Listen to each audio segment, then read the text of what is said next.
How is it going, George? I'm doing pretty well, Barry. How are things at the White House since I left back in '08? The economy is still in the crapper and I got my ass handed to me in the 2010 midterms. That and Joe Biden seems to keep on finding new ways to embarrass me, but that usually happens anytime he opens his mouth.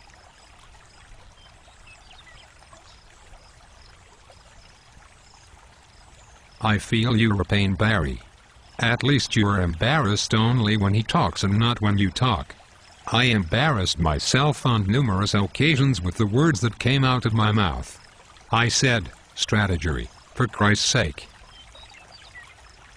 Yeah. That was pretty dumb.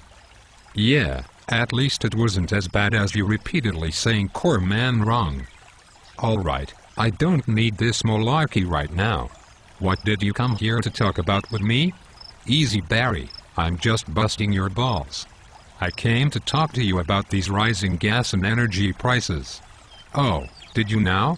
Did you want to talk about how higher energy prices might affect economic growth and globalism? Globalism? What's globalism? Is that some show that the Harlem Globetrotters put on? Or are those people who hoard snow globes and maps? Jesus! You Texans are certainly a different breed. I will explain this to you in small words and at a slow pace. Globalism is a multitude of connections and networks. Globalism has always existed, it is not limited to certain regions, and it takes shape in economic, military, environmental, and social manifestations.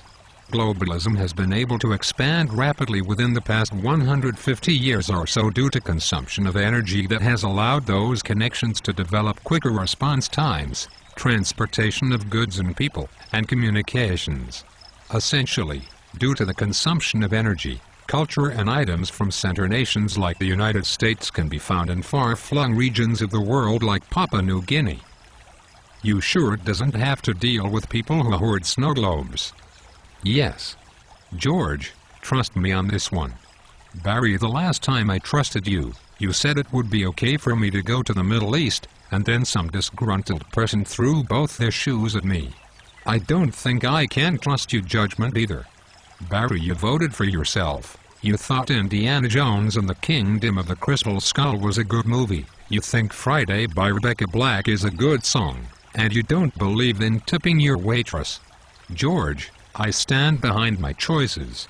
Especially Friday 'cause I love to party and party, yeah.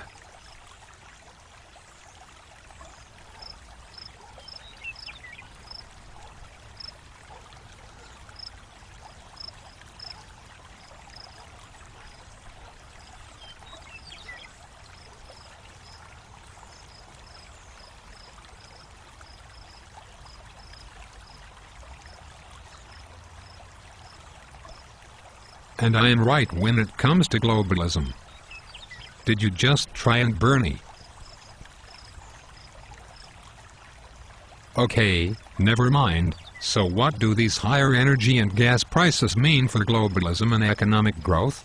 It is probable to suggest for gasoline that we are close to hitting, if not already have hit, Hilbert's peak, the point at which oil production does not increase and only decreases.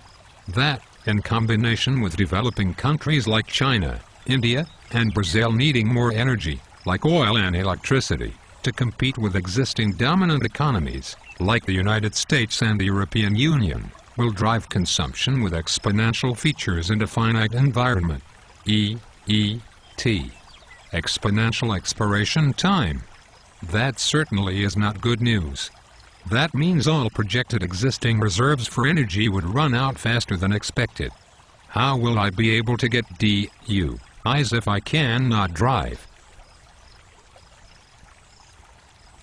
Apart from your alcoholic shenanigans and womanizing, George, even a significant decrease in global energy supply, let alone a depletion, would drastically affect the connections, networks and commerce of globalism, causing a decrease of globalism itself. So, basically what you are saying is that globalism is facing recession because it would not be able to sustain its current connections and networks in the face of depleting energy sources? More or less, yes. What about alternative forms of energy and improvements in technology? There are many forms of alternative energy like solar, wind, nuclear, natural gas, hydrogen, fusion, and algae. However, many of these technologies are only becoming of age recently. It may be a couple more years before these technologies can come fully online. The best strategy would be to increase efficiency in more conventional sources to buy more time for these developing technologies. People could help with the current energy situation by watching their energy footprint. People can buy cars like the Prius and put solar panels on their roofs. Barry, you don't need to say stuff like that here. We are alone. Your left-wing base cannot hear what you are saying right now, and I will also say you're not on the campaign trail right now. It's okay if you want to tell me you do not buy into that liberal hippie nonsense. Oh, did you not tell some man in Philadelphia that he did not need a big SUV because his family could not have been that big? Then when you found out he had 9 children you told him he should buy a non-existent hybrid van? That is a dick move if you ask me. You know what a dick move is? Saying there's weapons of mass destruction in a certain region and then invading a country. Touché, sir. Well played. In all seriousness though, there is likely to be higher and higher energy prices in the future as demand increases and supply decreases. It could be very likely the ways in which globalism functions today, let alone our daily lives, could radically change on this unsustainable course of energy consumption.